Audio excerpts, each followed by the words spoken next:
ನಾನು ಸಮುದಾಯಕ್ಕೆ awareness ಮೂಡಿಸೋದಕ್ಕೆ video ಮಾಡ್ತಾಯಿದ್ದೀನಿ. ಸೊ 2026 ಬಿಲ್ಲು ಯಾಕೆ ನಾವು ವಿರೋಧಿಸಬೇಕು, ಯಾಕೆ ನಾವು ಬೇಡ ಅಂತ ಹೇಳಬೇಕು ಅನ್ನೋದು ಜನಕ್ಕೆ ಗೊತ್ತಿಲ್ಲ. ಸೊ ಏನೇನಿದೆ ಅದರಲ್ಲಿ ಮತ್ತು ಏನು ಪ್ರಾಬ್ಲಮ್ ಆಗುತ್ತೆ ಸಮುದಾಯಕ್ಕೆ. Thank you Christy. ಈ ಪ್ರಶ್ನೆ ಉತ್ತರಿಸಲಿಕ್ಕೆ ನಾವು ಈ ನಲ್ಸಾ ತೀರ್ಪಿನಿಂದ ಪ್ರಾರಂಭ ಮಾಡಬೇಕಾಗತ್ತೆ. ನಮ್ಮ ಭಾರತದಲ್ಲಿ ಟ್ರಾನ್ಸ್ಜೆಂಡರ್ ರೈಟ್ಸು ಯಾವಾಗ ಒಂದು ಹಂತಕ್ಕೆ ಬಂತು ಅಂದರೆ ಸುಪ್ರೀಂ ಕೋರ್ಟ್ ಅವರು ನಲ್ಸಾ ತೀರ್ಪು ಕೊಟ್ಟಿದ್ದಾಗ. ಆ ನಲ್ಸಾ ತೀರ್ಪಿನ ಒಂದು ವಿಶೇಷತೆ ಏನಂದರೆ ಅಲ್ಲಿ ಏನು ಹೇಳಿದ್ದಾರೆ ಅಂದರೆ, ಯಾರು ಟ್ರಾನ್ಸ್ಜೆಂಡರ್ ಪ್ರಶ್ನೆ ಕೇಳಿದರೆ ಅವರ ಆಯ್ಕೆ ಅದು. Right to being a transgender is right of self recognition. ಅಂದರೆ ಮೆಡಿಕಲ್ ಎಸ್ಟಾಬ್ಲಿಷ್ಮೆಂಟ್ ಅವರು ಪರಿಗಣಿಸುವುದಿಲ್ಲ ನೀವು ಟ್ರಾನ್ಸ್ಜೆಂಡರ್ ಅಂತ, ನಮ್ಮ ಸರ್ಕಾರವರು ಪರಿಗಣಿಸುವುದಿಲ್ಲ, ಅದು ನೀವೇ ಪರಿಗಣಿಸ್ಬೋದು ನಾವು ಟ್ರಾನ್ಸ್ಜೆಂಡರ್ ಅಂತ. ಅದೇ ಆ ತೀರ್ಪು ಹೇಳಿತ್ತು. ಅದು ಭಾಳ ಮುಖ್ಯವಾದ ತೀರ್ಪು 2014 ಬಂತು. ಅದಾದ ಮೇಲೆ 2019 ಸರ್ಕಾರವನ್ನು ಟ್ರಾನ್ಸ್ಜೆಂಡರ್ ಪ್ರೊಟೆಕ್ಷನ್ ಪರ್ಸನ್ಸ್ ಆ್ಯಕ್ಟ್ ಅಂತ ಅವರು ಪಾಸ್ ಮಾಡಿದರು. ಅದರಲ್ಲಿ ತುಂಬ ಕೊರತೆಗಳು ಇತ್ತು, ಆದರೆ ಒಂದು ಅಂಶ ಭಾಳ ಮುಖ್ಯವಾಗಿತ್ತು. ಆ ಟ್ರಾನ್ಸ್ಜೆಂಡರ್ ಆ್ಯಕ್ಟಲ್ಲಿ ಟ್ರಾನ್ಸ್ಜೆಂಡರ್ ಅಂದರೆ ಯಾರು ಅಂತ ಪ್ರಶ್ನೆ ಕೇಳಿದರೆ, ಆ್ಯಕ್ಟಲ್ಲಿ ಏನು ಹೇಳ್ತಾರೆ ಅಂದರೆ, transgender includes people who are trans male, people who are trans female, trans men and trans women, as well as traditional identities like Hijra, Kinnar, Aravani. ಮತ್ತು ಅಲ್ಲಿ ಇನ್ನೊಂದು ಅಂಶ ಅಲ್ಲಿ ನೋಟ್ ಮಾಡ್ತಾರೆ, ಟ್ರಾನ್ಸ್ಜೆಂಡರ್ ಅಂದರೆ it's a self assumed, can also be a self assumed identity. ನಾವು ಕೂಡ ನಾವೇ ಪರಿಗಣಿಸ್ಬೋದು ನಾವು ಟ್ರಾನ್ಸ್ಜೆಂಡರ್ ಅಂತ ಹಾಗೆ ಹೇಳಿದ್ದಾರೆ ಈ 2019 ಆ್ಯಕ್ಟಲ್ಲಿ. ಅದು ಬಹಳ ಪರ್ಫೆಕ್ಟ್ ಅಂತ ಹೇಳಲಿಕ್ಕೆ ಇಷ್ಟಪಡುವುದಿಲ್ಲ, ಆದರೆ ಅದು ಕೂಡ ಒಂದು ಹೆಜ್ಜೆ ಮುಂದೆ ತಗೊಂಡು ಹೋಗಿದ್ರು ಈ ಕಾನೂನಿನಿಂದ. ಆದರೆ ಈ 2026 ಇದು 2026ನೇ ತಿದ್ದುಪಡಿ ಕಾಯ್ದೆ, ಇದನ್ನು ನೋಡಿದರೆ ಈ ಟ್ರಾನ್ಸ್ಜೆಂಡರ್ ಅಂದರೆ ಯಾರು ಅಂತ ಪ್ರಶ್ನೆ ಕೇಳಿದರೆ ಇಲ್ಲಿ ಬಹಳ ಸ್ಪಷ್ಟವಾಗಿ ಹೇಳ್ತಾರೆ, transgender includes people who belong to traditional identities. ಸಾಂಪ್ರದಾಯಿಕ ಗುರುತುವಿಕೆ ಮಾತ್ರ ಟ್ರಾನ್ಸ್ಜೆಂಡರ್ ಅಂತ ಹೇಳ್ತಾ ಇದ್ದಾರೆ. ಅದು ಯಾವುದು ಅಂತ ಪ್ರಶ್ನೆ ಕೇಳಿದರೆ ಹಿಜ್ರಾ, ಕಿನ್ನರ್, ಜೋಗಪ್ಪ ಮತ್ತು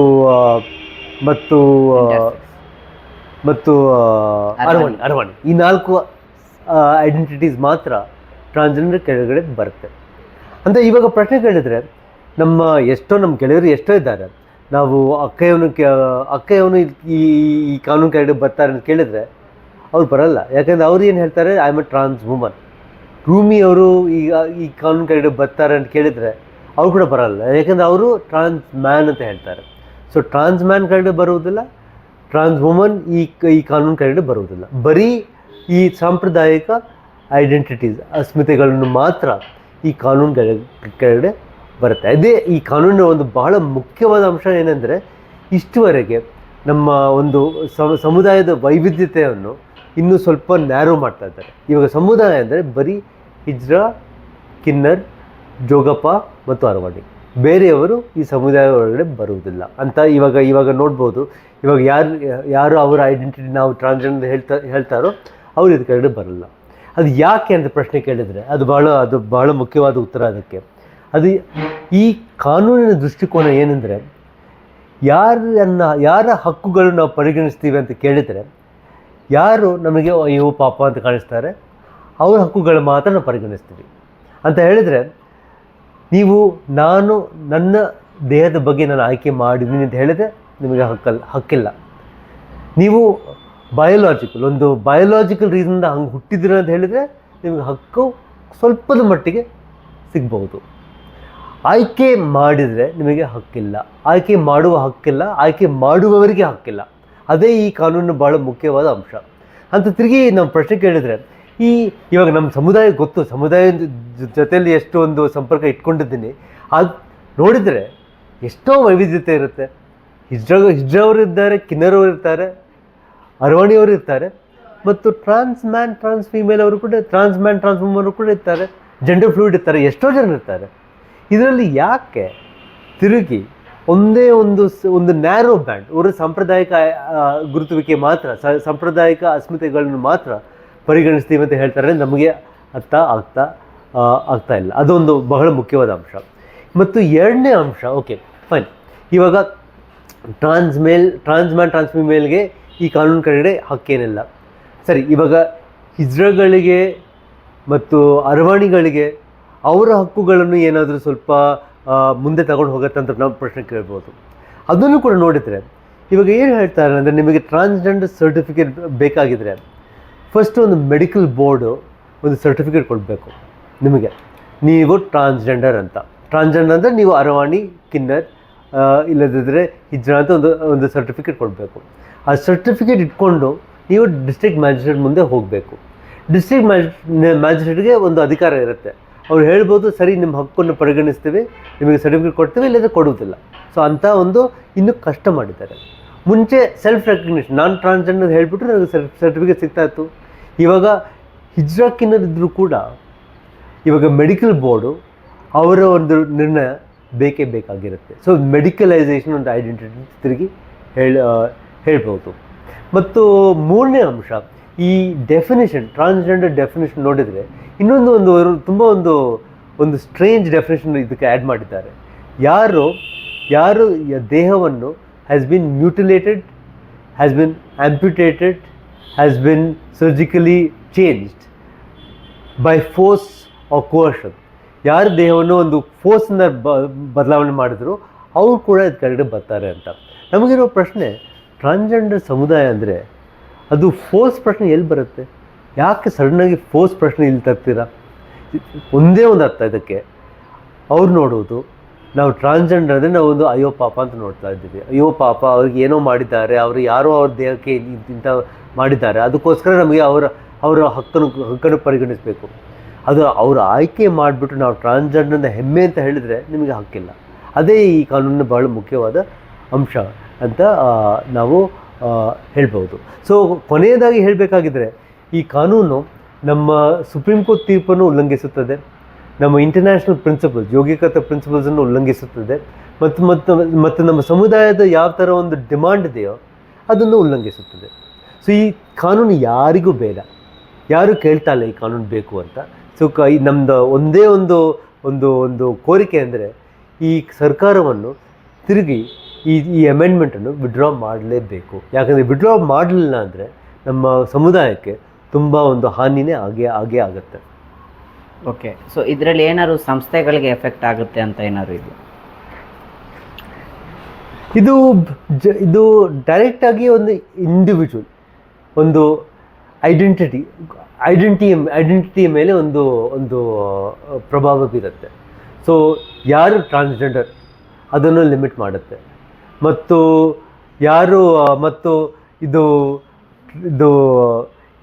ಈ ಟ್ರಾನ್ಸ್ಜೆಂಡರ್ ಐಡೆಂಟಿಟಿ ಕೆಳಗಡೆ ಇದು ಯಾರು forcibly induces somebody become transgender ತಂದಿದ್ದಾರೆ. ಸೊ ಅದನ್ನು ಉಪಯೋಗಿಸಿ ಬೇರೆಯವರ ಮೇಲೆ ಫಾಲ್ಸ್ ಕಂಪ್ಲೇಂಟ್ ಹಾಕಲಿಕ್ಕೆ ಒಂದು ಅವಕಾಶ ಕೊಟ್ಟಿದ್ದಾರೆ. ಸೊ ಅದು ಅಂಥ ದೃಷ್ಟಿಕೋನದಿಂದ ನೋಡಿದರೆ ಒಂದು ಸಂಸ್ಥೆ ಮೇಲೆ ಕೂಡ ಒಂದು ಪ್ರಭಾವ ಬಿದ್ದೇ ಬೀರುತ್ತೆ. ಸೊ ಇವಾಗ ಕ್ರೈಸಸ್ಗೆ ಹೋಗ್ತೀವಿ, ಮೆಡಿಕಲ್ ಕ್ರೈಸಸ್ಗೆ ಹೋಗ್ತೀವಿ, ಪೇರೆಂಟ್ಸ್ ಕ್ರೈಸಸ್ಗೆ ಹೋಗ್ತೀವಿ. ಸೊ ಅದೆಲ್ಲ ಇವಾಗ ಸಂಸ್ಥೆಯವ್ರು ಹೋಗಬೇಕು ಅಂದರೆ ಇವಾಗ ಅಟ್ಲೀಸ್ಟ್ ಒಂದು ಸಂಸ್ಥೆ ಇದ್ದರೆ ಸಮುದಾಯದವ್ರಿಗೆ ಏನಾದರೂ ಒಂದು ಸಪೋರ್ಟ್ ಮಾಡೋದಕ್ಕೆ ಆಗುತ್ತೆ. ಸೊ ಇದರಿಂದ ಸಂಸ್ಥೆಯವ್ರಿಗೂ ಅದು ಎಫೆಕ್ಟ್ ಆಗುತ್ತೆ. ಸೊ ನಾಳೆ ಯಾರಿಗಾದ್ರೂ ಕ್ರೈಸಸ್ ಆಯಿತು ಅಂದರೆ ನೀವು ಯಾರು ಏನು ಅವ್ರು ಹಿಂಗೆ ಟ್ರಾನ್ಸ್ಫರ್ ಅನ್ನೋ ಪ್ರಶ್ನೆ ಕೇಳುವಂಥದ್ದು ಏನಾರು ಆಗುತ್ತೆ? ಖಂಡಿತ ಅಂಥ ಪ್ರಶ್ನೆ ಕೇಳೋ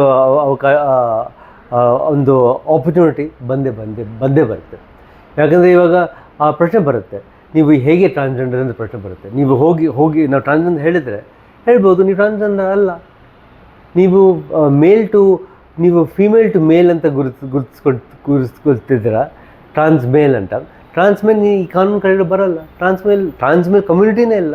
ಟ್ರಾನ್ಸ್ ಮೇಲ್ಗೆ ಏನೂ ಅಧಿಕಾರ ಇಲ್ಲ ಈ ಕಾನೂನು ಕೆಳಗಡೆ. ಟ್ರಾನ್ಸ್ ಮೇಲ್ ಪೂರ್ತಿಯಾಗಿ ಹೊರಗಡೆ ತಳ್ಳಿದ್ದಾರೆ ಈ ಕಾನೂನು ಕೆಳಗಡೆ. ಓಕೆ, ಸೊ ಈಗ ಸಮುದಾಯದವ್ರು ಏನು ಮಾಡಬೇಕು? ಸೊ ಇದ್ರ ಬಗ್ಗೆ ಅರಿವು ಇಲ್ಲದೆ ಇರೋ ಕಾರಣ, ಸೊ ಯಾಕಂದರೆ ಸುಮಾರು ಜನಕ್ಕೆ ಮಂಗಳಮುಖಿ ಅನ್ನೋದು ಬೇಕು, ಆಪ್ಷನ್ಸ್ ಬೇಕು, ಮತ್ತು ಇಂಟರ್ಸೆಕ್ಸ್ ಅನ್ನೋದು ಇದೆ ಆಲ್ರೆಡಿ. ಬಟ್ ಇಂಟರ್ಸೆಕ್ಸ್ವರೆಗೂ ಅದರಲ್ಲಿ ಪ್ರಾಬ್ಲಮ್ ಇದೆ ಮೆಡಿಕಲ್ ಚೆಕಪ್ ಮಾಡಿಸ್ಕೊಳ್ಳೋದಕ್ಕೆ. ಸೊ ಹಲವು ರೀತಿಯಾದಂಥ ಪ್ರಾಸೆಸ್ ಇದೆ. ಇವಾಗ 40-50 ವರ್ಷದ ಹಿಂದೆ ಮಾಡಿಸ್ಕೊಂಡಿರೋರು ಹೇಗೆ ಪ್ರೂವ್ ಮಾಡ್ತಾರೆ ಮೆಡಿಕಲ್ ಆಗಿ? ಯಾಕಂದರೆ ಅವ್ರ ಹತ್ರ ಯಾವುದು ಬಿಲ್ಸ್ ಇರಲ್ಲ. ಸೊ ಎಲ್ಲಿ ಹಾಸ್ಪಿಟ್ಲ್ ಮಾಡಿದ್ರು ಅನ್ನೋದು ಇರಲ್ಲ. ಸೊ ಇದಕ್ಕೆಲ್ಲ ಏನು ಪರಿಹಾರ ಇರ್ಬೋದು? ಪರಿಹಾರ ಒಂದೇ ಒಂದು, ಈ ಸರ್ಕಾರವನ್ನು ಈ ತಿದ್ದುಪಡಿ ತಿರುಗಿ ವಾಪಸ್ ತಗೊಳ್ಳೇಬೇಕಾಗತ್ತೆ. Take back the bill, kill the bill ಅಂತ ನಾವು ಹೇಳಬೇಕಾಗುತ್ತೆ. ಇದು ನಮ್ಮ ಸಮುದಾಯಕ್ಕೆ ಬೇಡ, ಇದು ಪ್ಲೀಸ್ ಇದು ಇಂಟ್ರೊಡ್ಯೂಸ್ ಮಾಡಬೇಡಿ, ಇದು ಪಾಸ್ ಮಾಡಬೇಡಿ. ಅದೇ ಫಸ್ಟ್ ಡಿಮಾಂಡ್. ಅದು ಪಾಸ್ ಮಾಡಿದರೆ ಆಮೇಲೆ ನೆಕ್ಸ್ಟ್ ಸ್ಟೆಪ್ಪು ನಾವು ಹೇಗೆ ಅದನ್ನು ಅಪೋಸ್ ಮಾಡ್ತೀವಿ, ಅದು ಕೋರ್ಟ್ನಲ್ಲಿ ಒಂದು ಕೇಸ್ ತಗೊಳ್ಬೇಕಾ, ಇಲ್ಲದಿದ್ದರೆ ನಾವು ರಾಜ್ಯ ಸರ್ಕಾರಕ್ಕೆ ಹೇಳಬೇಕಾ ನೀವು ಈ ಕಾನೂನು ಇಂಪ್ಲಿಮೆಂಟ್ ಮಾಡಬೇಡ, ಅದೆಲ್ಲ ನಾವು ಯೋಚನೆ ಮಾಡಬೇಕಾಗುತ್ತೆ. ಆದರೆ ಫಸ್ಟ್ ಸ್ಟೆಪ್ಪು ಇವಾಗ ಈ ಬಿಲ್ ಪಾಸ್ ಮಾಡಬೇಡಿ. ಅದು ನಾವು ಯಾರಿಗೂ ಪಾರ್ಲಿಮೆಂಟ್ ಅವ್ರು ಯಾರಾದ್ರು ಗೊತ್ತಿದ್ರು ನಾವು ಮಾತಾಡಬೇಕು, ಎಲ್ಲರ ಜೊತೆಯಲ್ಲೇ ಮಾತಾಡಬೇಕು, ಹೇಳಬೇಕು ಈ ಕಾನೂನು ಪ್ಲೀಸ್ ಮಾಡಲೇಬೇಡಿ. ಯಾಕಂದರೆ ಈ ಸಮುದಾಯದ ಹಕ್ಕುಗಳನ್ನು ಕಿತ್ತಾಕುತ್ತೆ ಈ ಕಾನೂನು. ಹೊರಗಡೆ ಈ ಕಾನೂನು ನಮ್ಗೆ ಬೇಡ ಅಂತ ಫಸ್ಟು ಹೇಳಬೇಕಾಗತ್ತೆ. ಸೊ ಈಗ ಈ ಕಾನೂನು ಬಂದುಬಿಟ್ರೆ, ಸೊ ಇವಾಗ ತಗೊಂಡಿರೋ TG ಕಾರ್ಡ್ ಆಗಿರ್ಬೋದು, ಬೇರೆ ಯಾವುದೇ ನಾವು ಬೆನಿಫಿಟ್ಸ್ ತೊಗೊತಾ ಇದ್ದೀವಲ್ಲ, ಸೊ ಸುಮಾರು ಜನಕ್ಕೆ ಆ ಪ್ರಶ್ನೆಗಳಿದೆ. ಸೊ ಯಾಕಂದರೆ ಇವಾಗ ಬೇರೆ ಬೇರೆ ಸ್ಟೇಟಲ್ಲಿ ಬೇರೆ ಬೇರೆ ಆಪರ್ಚುನಿಟೀಸ್ ಇದೆ ಕಮ್ಯುನಿಟಿಯವ್ರಿಗೆ. ಸೊ ಈ ಬಿಲ್ ಪಾಸ್ ಆದರೆ ಆ ಒಂದು ಬೇರೆ ಬೇರೆ ಸ್ಟೇಟಲ್ಲಿ ಏನೇನು ಅವಕಾಶಗಳಿದೆ, ಇಲ್ಲಿ ಗೃಹಲಕ್ಷ್ಮಿ ಇರ್ಬೋದು, ಶಕ್ತಿ ಯೋಜನೆ ಇರ್ಬೋದು, TG ಕಾರ್ಡ್ ಇರ್ಬೋದು, ಅದು ವ್ಯಾಲ್ಯೂ ಇರುತ್ತಾ ಇಲ್ಲ? ಅದು ಒಳ್ಳೆಯ ಪ್ರಶ್ನೆ. ಇದಕ್ಕೆ ಈ ಕಾನೂನು ತಿದ್ದುಪಡಿಯಲ್ಲಿ ಉತ್ತರ ಇಲ್ಲ. ಅವ್ರು ಇದರ ಬಗ್ಗೆ ಏನು ಹೇಳಲಿಲ್ಲ. ನೀವು ಇಷ್ಟುವರೆಗೆ ಯಾರಿಗೆ ಟ್ರಾನ್ಸ್ಜೆಂಡರ್ ಕಾರ್ಡ್ ಸಿಕ್ಕಿದೆ ಅವ್ರ ಬಗ್ಗೆ ಏನು ಮಾಡೋದು? ಟ್ರಾನ್ಸ್ ಮೇಲ್ ಅಂತ ಎಷ್ಟೋ ಜನರಿಗೆ ಕಾರ್ಡ್ ಸಿಕ್ಕಿದೆ, ಇವಾಗ ಅವರಿಗೆ ಆ ಕಾರ್ಡ್ ಇನ್ನೂ ಸಿಗುತ್ತಾ, ಇಲ್ಲ ಕಾರ್ಡನ್ನು ಕಿತ್ತಾಕ್ತಾರ? ಅದ್ರ ಬಗ್ಗೆ ಉತ್ತರ ಏನಿಲ್ಲ, ಸ್ಪಷ್ಟತೆ ಇಲ್ಲ. ಇಷ್ಟುವರೆಗೆ ಸ್ಪಷ್ಟತೆ ಇಲ್ಲ. ಅದು ಹೊಸದಾಗಿ ಇಂಥ ಟ್ರಾನ್ಸ್ ಮೇಲ್ಗೆ ಇಂಥ ಕಾರ್ಡ್ ಸಿಗುವ ಅವಕಾಶ ಇಲ್ಲ. ಹಳೆದವ್ರಿಗೆ ಯಾರಿಗೆ ಸಿಕ್ಕಿದೆ ಇವಾಗ ಏನು ಮಾಡ್ಬೋದು ಅದ್ರ ಬಗ್ಗೆ ಉತ್ತರ ಈ ಕಾನೂನಲ್ಲಿ ಇಲ್ಲ. ಓಕೆ. ಸೊ ಇನ್ನೊಂದು ಪ್ರಶ್ನೆನೂ ಇದೆ. ಸೊ ಆಲ್ರೆಡಿ ಸರ್ಕಾರನೇ ಗರಿಮಾ ಶೆಲ್ಟರ್ಸ್ ಎಲ್ಲ ನಡೆಸ್ತಾ ಇದೆ. ಸೊ ಆ ಥರ ಇರುವಾಗ, ಸೊ ಇವಾಗ ನೀವು ಅದನ್ನು ಪ್ರೊಟೆಕ್ಟ್ ಮಾಡಿ ಅಂತ ಹೇಳ್ತಾರೆ. ಸೊ ಸಮುದಾಯದವ್ರು ಮೈಗ್ರೇಟ್ ಆದಾಗ ಅವ್ರಿಗೆ ಉಳ್ಕೊಳ್ಳೋಕ್ಕೆ ಜಾಗ ಇರೋದು. ಸರ್ಕಾರ ಒಂದು ಕಡೆ ಸಪೋರ್ಟು ಮಾಡೋಕ್ಕೂ ರೆಡಿ ಇದೆ, ಬಟ್ ಇನ್ನೊಂದು ಕಡೆ ಹಕ್ಕನ್ನ ಕಿತ್ಕೊಳ್ಳೋಕೆ ರೆಡಿ ಇದೆ. ಇದ್ರ ಬಗ್ಗೆ ನಿಮ್ಮ ಅಭಿಪ್ರಾಯ? ಈ ಥರ ನೋಡಬೇಕಾಗತ್ತೆ. ಸರ್ಕಾರವನ್ನು ನಮ್ಮ ಸಮುದಾಯದ ಒಂದು ಚಿಕ್ಕ ಒಂದು ಸ್ಮಾಲ್ ಪರ್ಸೆಂಟೇಜ್ ಮಾತ್ರ ರಕ್ಷಣೆ ಮಾಡಲಿಕ್ಕೆ ತಯಾರಾಗಿದ್ದಾರೆ. ಅಂದರೆ ಟ್ರಾನ್ಸ್ ಮೇಲ್ ಕೆಳಗಡೆ ಬರಲ್ಲ, ಟ್ರಾನ್ಸ್ ಫಿಮೇಲ್ ಕೆಳಗಡೆ ಬರಲ್ಲ, ಹಿಜ್ರಾ ಕೆಳಗಡೆ ಬರ್ತಾರೆ. ಅವರ ಹಕ್ಕುಗಳನ್ನು ಸ್ವಲ್ಪ ಮಟ್ಟಿಗೆ ರಕ್ಷಣೆ ಮಾಡಲಿಕ್ಕೆ ತಯಾರಾಗಿದ್ದಾರೆ, ಸ್ವಲ್ಪ ಮಟ್ಟಿಗೆ. ಅಲ್ಲಿ ಕೂಡ ಒಂದು ಸ್ವಲ್ಪ ಹೇಳಿದ್ದೇನೆ, ಅಲ್ಲಿ ಕೂಡ ಇನ್ನು ಸ್ವಲ್ಪ ಕಷ್ಟ ಮಾಡಿದ್ದಾರೆ. ಮುಂಚೆ ನಿಮಗೆ ಒಂದು ಐಡೆಂಟಿಟಿ ಸಿಗುವುದು ಸುಲಭದ ಕೆಲಸ ಇತ್ತು. ಇವಾಗ ನಿಮಗೆ ಒಂದು ಟ್ರಾನ್ಸ್ಜೆಂಡರ್ ಐಡೆಂಟಿಟಿ ಬೇಕಾಗಿದ್ದರೆ ನೀವು ಫಸ್ಟ್ ಮೆಡಿಕಲ್ ರಿಪೋರ್ಟ್ ಬೇಕಾಗಿರುತ್ತೆ. ಆಮೇಲೆ ಮೆಡಿಕಲ್ ರಿಪೋರ್ಟ್ ಮೇಲೆ ನಿಮಗೆ ಡಿಸ್ಟ್ರಿಕ್ಟ್ ಮ್ಯಾಜಿಸ್ಟ್ರೇಟ್ ಮುಂದೆ ಹೋಗಬೇಕು, ಮತ್ತು ಅವರು ಕೊಡ್ಬೋದು ಇಲ್ಲ ಕೊಡದೇ ಇರ್ಬೋದು. ಅದು ಬರೀ ಹಿಜ್ರಾ, ಕಿನ್ನರ್ ಮತ್ತು ಜೋಗಪ್ಪ ಮತ್ತು ಅರವಣೆ ಅವರಿಗೆ ಮಾತ್ರ. ಅವರಿಗೆ ಕಷ್ಟ ಮಾಡಿದ್ದಾರೆ, ಬೇರೆಯವ್ರಿಗೆ ಹಕ್ಕೇ ಇಲ್ಲ. ಸೊ 2 ಲೆವೆಲಲ್ಲಿರುತ್ತೆ. ಸ್ವಲ್ಪ ಜನರಿಗೆ ಹಕ್ಕೇ ಇಲ್ಲ, ಸ್ವಲ್ಪ ಜನರಿಗೆ ಹಕ್ಕು ಸಿಗುವುದು ಸ್ವಲ್ಪ ಕಷ್ಟ ಮಾಡಿದ್ದಾರೆ. ಸೊ ಇನ್ನೊಂದು ಹೇಳಿದೆ, ಈ ಆ್ಯಕ್ಟಲ್ಲಿ ಸರ್ಜರಿ ಬಗ್ಗೆ ಮಾತಾಡಿದ್ದಾರೆ. ಸೊ ಸರ್ಜರಿ ಮಾಡಂಗಿದ್ರೆ ನೀವು ಗೌರ್ಮೆಂಟ್ ಡಿಪಾರ್ಟ್ಮೆಂಟ್ಗೆ ಇನ್ಫಾರ್ಮೇಷನ್ ಕೊಡಬೇಕು ಅಂತ. ಸೊ ಅದ್ರ ಬಗ್ಗೆ ಏನಾದ್ರು ಹೇಳ್ಬೋದಾ? ಇದು ಕೂಡ ಬಹಳ ಕಷ್ಟದ ಪ್ರಶ್ನೆಯೇ. ನೀವು ಹೋಗ್ಬಿಟ್ಟು ಸರ್ಜರಿ ಮಾಡಿದರೆ ಆ ಸರ್ಜರಿ ಮಾಹಿತಿಯನ್ನು ತಿರುಗಿ ಈ ಟ್ರಾನ್ಸ್ಜೆಂಡರ್ ಬೋರ್ಡ್ ಮುಂದೆ, ಟ್ರಾನ್ಸ್ಜೆಂಡರ್ ಅಥಾರಿಟಿ ಮುಂದೆ ಕೊಡ್ತಾರೆ.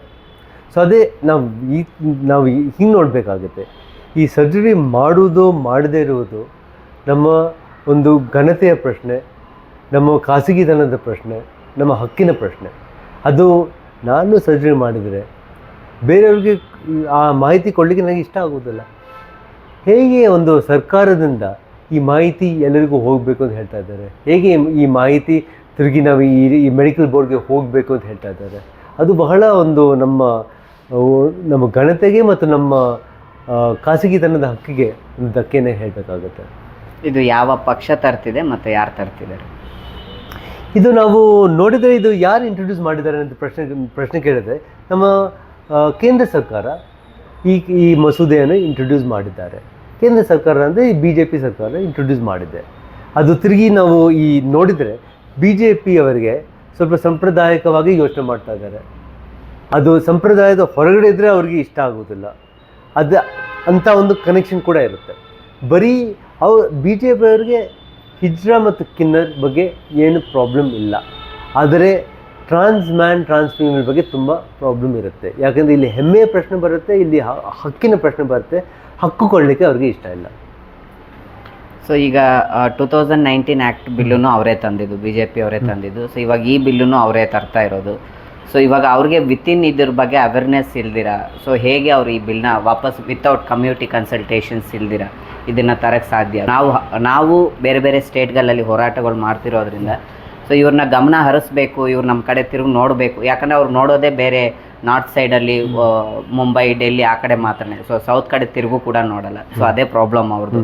ಸೊ ಈ ಥರ ಇರುವಾಗ ನಾವು ಹೇಗೆ ಮಾಡೋದು? ಯಾಕಂದರೆ ಕರ್ನಾಟಕ ಸ್ಟೇಟಲ್ಲಿ ಬೇರೆ ಪಾಲಿಸಿ ಇದೆ, ಕೋತಿ ಐಡೆಂಟಿಟಿ ಇದೆ, ಯಾರು ಇಂಟರ್ಸೆಕ್ಸ್ ಇದ್ದಾರೆ ಆ ಥರದ್ದೆಲ್ಲ ಇದೆ. ಸೊ ಇದು ಜಾರಿಗೆ ಬಂದರೆ ಇಲ್ಲಿರೋರ್ಗೂ ಅದು ಎಫೆಕ್ಟ್ ಆಗುತ್ತಲ್ಲ, ಪಂಥಿ ಸಾಟ್ಲ ಕೋತಿಗಳಿದ್ದಾರೆ. ಸೊ ಇದು ಹೇಗೆ ಅಂತ? ಇಲ್ಲ, ಅದೇ ತುಂಬ ದೊಡ್ಡ ಎಫೆಕ್ಟ್ ಆಗುತ್ತೆ. ಖಂಡಿತ ಖಂಡಿತ. ಇಷ್ಟು ಅದು ನೀವು ಹೇಳಿದ ಥರ ಇಷ್ಟು ವರ್ಷಗಳಲ್ಲಿ ಜನರಿಗೆ ಏನೋ ಒಂದು ಸ್ವಲ್ಪ ಸೌಲಭ್ಯ ಸಿಕ್ಕಿದೆ, ಎಲ್ಲರಿಗೂ ಟ್ರಾನ್ಸ್ಜೆಂಡರ್ ಕಾರ್ಡ್ ಅಂತ ಸಿಕ್ಕಿದೆ.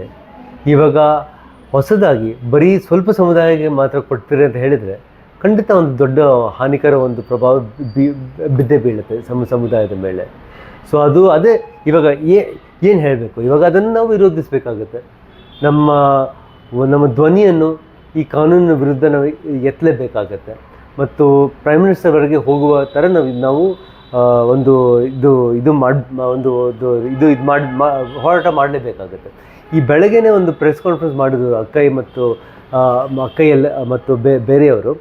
ಅದರಲ್ಲಿ ಏನು ಒಂದು ರಿಲೀಸ್ ಮಾಡಿದ್ರೆ ಅಂದರೆ ಒಂದು ಓಪನ್ ಲೆಟರ್ ಟು ಪ್ರೈಮ್ ಮಿನಿಸ್ಟರ್ಗೆ ಒಂದು ಲೆಟರ್ ಹಾಕಿದರು.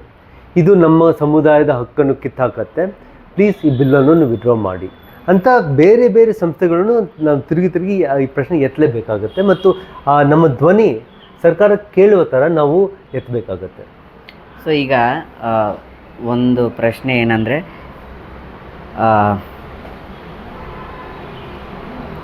ಅವಾಗಲೇ ಜ್ಞಾಪನ ಬಂತು, ಹೊಟ್ಟೋಯ್ತು.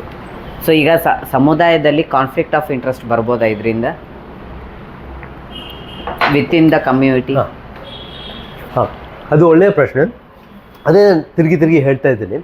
ನಾವು ಓಕೆ ಸರಿ, ಇದು ಈ ಮಸೂದೆಯಿಂದ ನಮ್ಮ ಹಿಜ್ರಾ ಸಮುದಾಯಕ್ಕೆ ಒಳ್ಳೆಯದಾಗತ್ತಾ ಅಂತ ಪ್ರಶ್ನೆ ಕೇಳಿದ್ರೆ ಅದಕ್ಕೆ ಒಂದು ಸ್ಪಷ್ಟವಾದ ಉತ್ತರ ಇಲ್ಲ. ಯಾರಿಗೂ ಈ ಕಾನೂನಿಂದ ಒಳ್ಳೆಯದಾಗಲ್ಲ, ಅದು ಭಾಳ ಮುಖ್ಯ. ಸೊ ಎಲ್ಲರ ಮೇಲೆ ಹಾನಿ ಸ್ವಲ್ಪ ಬೇರೆ ಥರ ಪ್ರಭಾವ ಇರ್ಬೋದು, ಅದು ಎಲ್ಲರ ಮೇಲೆ ಹಾನಿಯ ಪ್ರಭಾವನೇ ಬಿದ್ದೇ ಬೀಳುತ್ತೆ. ಯಾಕಂದರೆ ಇಷ್ಟುವರೆಗೆ ಹಿಜ್ರಾ ಸಮುದಾಯದವರು ಟ್ರಾನ್ಸ್ಜೆಂಡರ್ ಕಾರ್ಡ್ ಸಿಕ್ಕುವ ಪ್ರಶ್ನೆ ದೊಡ್ಡ ಕಷ್ಟ ಏನಿರಲಿಲ್ಲ. ಇವಾಗ ಅವ್ರಿಗೆ ಕೂಡ ಮೆಡಿಕಲ್ ಸರ್ಟಿಫಿಕೇಟ್ ಬೇಕೇ ಬೇಕಾಗತ್ತೆ. ಸೊ ಅದು ಖಂಡಿತ ಇದು ಯಾರಿಗೂ ಒಳ್ಳೆಯದಾಗಲ್ಲ ಈ ಕಾನೂನಿಂದ, ಅದು ತುಂಬ ಕ್ಲಿಯರ್ ಆಗಿದೆ. ಮತ್ತು ತಿರುಗಿ ನಮ್ಮ ಹಿಜ್ರಾ ಸಮುದಾಯದ ಮೇಲೆ ಇಲ್ಲಿ ಏನು ಹೇಳಿದ್ದಾರೆ ಅಂದರೆ ಒಂದು ಕ್ರಿಮಿನಲೈಸಿಂಗ್ ದ ಕಮ್ಯುನಿಟಿ ಅಂತ ಕೂಡ ಹೇಳ್ಬೋದು. ಯಾಕಂದರೆ ಈ ಟ್ರಾನ್ಸ್ಜೆಂಡರ್ ಡೆಫಿನೇಷನ್ ಒಳಗಡೆ ಇದು ಯಾರು ಬೇರೆಯವರನ್ನು ಮ್ಯೂಟಿಲೇಟ್ ಮಾಡ್ತಾರೆ, ಆ್ಯಂಪ್ಯುಟೇಟ್ ಮಾಡ್ತಾರೆ ಮತ್ತು ಈ ದೇಹವನ್ನು ಒಂದು ಸ್ವಲ್ಪ ಬದಲಾವಣೆ ಮಾಡ್ತಾರೆ, ಅವರ ಮೇಲೆ ಕೇಸ್ ಫೈಲ್ ಮಾಡುವ ಒಂದು ಪಾಸಿಬಿಲಿಟಿ ಇದೆ. ಆ ಎರಡು ಪದ ಅರ್ಥ ಆಗಲಿಲ್ಲ. ಯಾವ ಪದ? ಫಸ್ಟ್ ಇಂಪ್ಲೇಟ್ ಅಂದರೆ ಸಪೋರ್ಟ್ ಮಾಡೋದು. ಇಲ್ಲ, ಆ್ಯಂಪ್ಯುಟೇಟ್ ಅಂತ ಹೇಳಿದರೆ ಇದು ನಾನು ಓದ್ತೀನಿ ಆ್ಯಕ್ಚುಲಿ.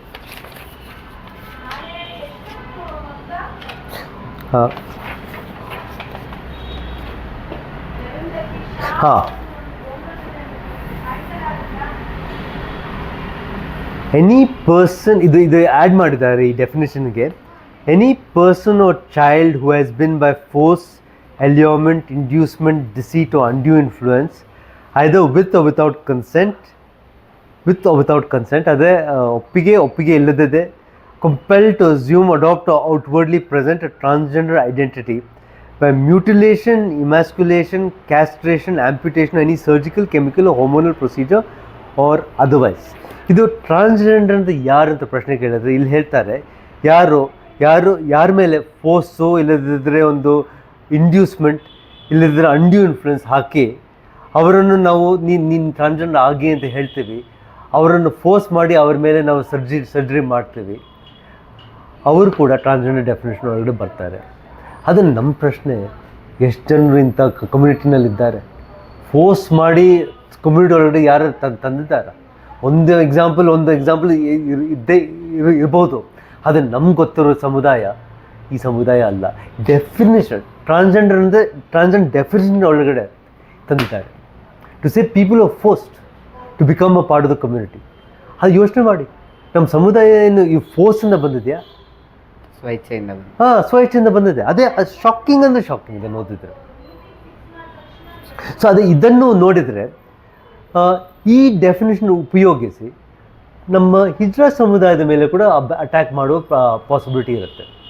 ಸೊ ಇದು ಇಟ್ಸ್ ನಾಟ್ ಫಾರ್, ಅದೇ ನಾನು ಈ ಆ್ಯಕ್ಟ್ ಓದಿದರೆ ಇದು ಈ ಫಾರ್ ಎನಿ ಕಮ್ಯುನಿಟಿ ಪ್ರಶ್ನೆ ಕೇಳಿದ್ರೆ ಇಲ್ಲ, ಯಾವ ಕಮ್ಯುನಿಟಿ ಪರವಾಗಿಯೂ ಇಲ್ಲ. ಹಿಜ್ರಾ ಸಮುದಾಯದ ಹಾನಿ, ಹಿಜ್ರಾ ಸಮುದಾಯದ ವಿರೋಧನೇ ಇದೆ ಇದು. ಸೊ ಅದು ಖಂಡಿತವಾಗಿ ಎಲ್ಲರೂ ಅರ್ಥ ಮಾಡ್ಕೊಳ್ಬೇಕು. ಇದು ಯಾರ ಪರವಾಗಿಯೂ ಇಲ್ಲ, ಅದು ಬಹಳ ಮುಖ್ಯವಾದ ಅಂಶ. ಸೊ ಅದರಲ್ಲಿ ಪನಿಷಬಲು ಮತ್ತು ಎಷ್ಟು ವರ್ಷ ಜೈಲಿದೆ ಸಪೋಸ್ ಆ ಥರ ಇದಾದರೆ? ನೋಡ್ತೀನಿ, ಒಂದು ನಿಮಿಷ.